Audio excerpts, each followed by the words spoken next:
I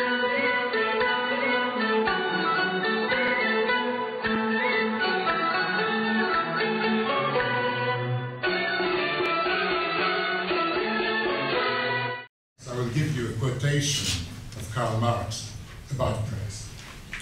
The free press is the ubiquitous, vigilant eye of a people's soul.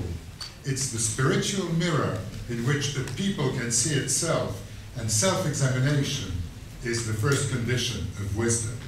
I remind you that Karl Marx is the writer of the Communist Party Manifesto and is revered in the People's Republic of China. This is where the Olympic Games come.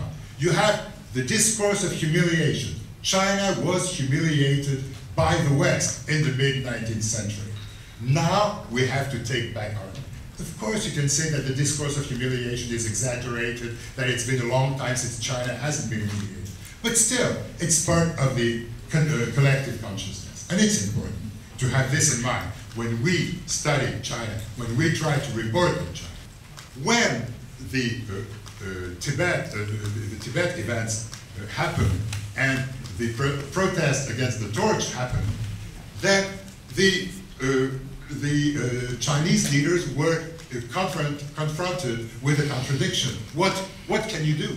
They couldn't back out.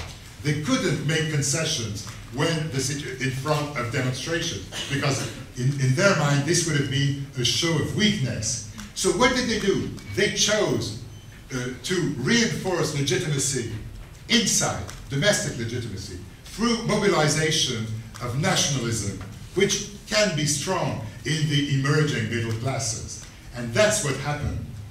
And to the cost of forgetting the real positive image on the international scene.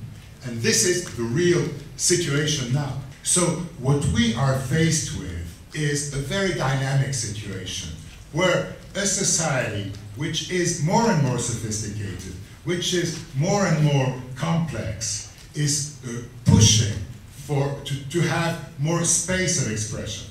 And it is true that in times of crisis, as we are witnessing now, the government goes back to use the traditional methods to control opinion, to control society.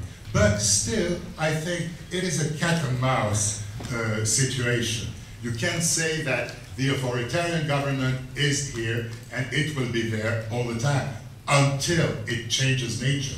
I think that change is possible in China. I think that this is what you, as journalists, are supposed to convey, the complexity of the situation, the multifaceted aspects of this situation. Because what we have seen during this day and a half is that the situation is not static. Although the censorship organizations which have been described are quite impressive, we also noted that whether it is on the internet, whether it is in the press, whether it is in society, things are happening. Some journalists try to push the envelope, they try the limits.